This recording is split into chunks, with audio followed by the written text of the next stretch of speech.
خود آپ اپنی کامیابی ضرور ڈھونڈ پائیں گے. آپ یہ بالکل سوچنا بند کر دیں کہ ہمارے پاس زیادہ پیسہ آئے گا, ہمارے پاس زیادہ وسائل آئیں گے, ہمارے پاس زیادہ چیزیں آئیں گی, تب ہم اپنی کامیابی کے راہ پر گامزن ہو سکتے ہیں یا اپنی کامیابی حاصل کر سکتے ہیں. ایسا نہیں ہے.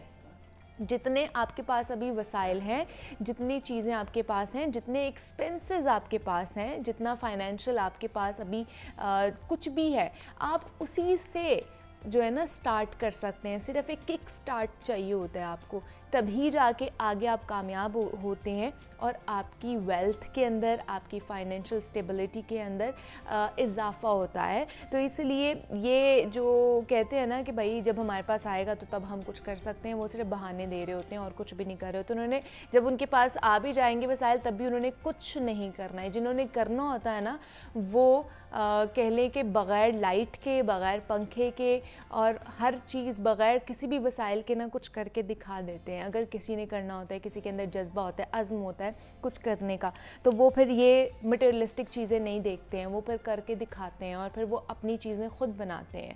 تو اس لیے آپ کو بھی اسی راہ پر گامزن ہونا چاہیے, نہ کہ بہانے بازیاں جو ہے وہ ہمیں کرنی چاہیے. اب آگے بڑھتے ہیں, کچھ بات کر لیتے ہیں جناب مس پاکستان کے حوالے سے. یا جب بھی کبھی ہم لوگ مسٹر پاکستان یہ والا لفظ سنتے ہیں نا تو فوری طور پر ہمارے ذہن میں ایک اسکیچ سا بن جاتا ہے کہ شاید یہ کسی باڈی بلڈنگ کے حوالے سے بات ہو رہی ہے, کہ شاید یہ مسٹر پاکستان ہوگا.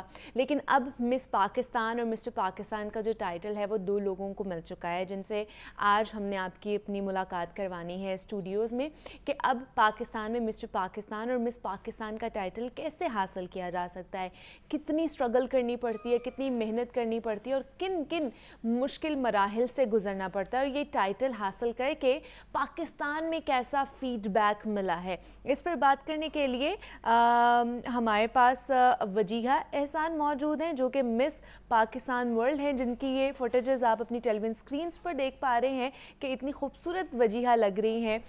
گرین کلر کی انہوں نے میکسی پہنی ہوئی ہے اور یہ سیریمنی ہوئی تھی اور وہاں پر ان کو کراؤن پہنایا گیا اور یہ سیش بھی پہنائی گئی مس پاکستان ورلڈ کی 2024.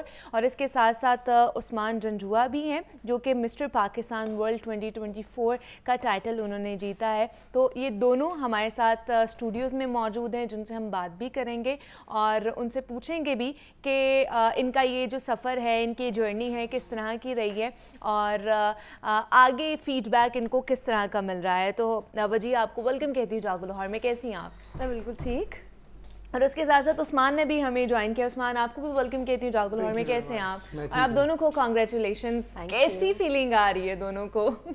بہت خوش ہے, بہت خوش ہے. اوکے, تو وجیہہ آپ کیسے اس میں پارٹیسپیٹ کیا, کیسے پتہ چلا کہ اچھا یہ کانٹیسٹ ہو رہا ہے تو میں نے اس میں پارٹیسپیٹ کرنا ہے؟ بڑی انٹرسٹنگ جرنی تھی اور تھوڑی چھوٹی بھی ہے اور بڑے مزے کی ہے کیونکہ اس سال مطلب I am from New Zealand, تو بیسکلی آئی لیو دیئر اور مجھے پتہ بھی نہیں ہے کہ پاکستان میں ایسی کوئی چیز ہوتی ہے. I have always heard Miss New Zealand, Miss Australia, you know, never heard کہ پاکستان میں ایسی کوئی چیز ہوتی ہے. لیکن جب میں نیوزی لینڈ میں تھی اس سال نیو ایئر کے بعد, میں نے ریسنٹلی مس آکلینڈ کا وہ دیکھا اور مجھے کال آئی کہ do you want to do Miss Auckland.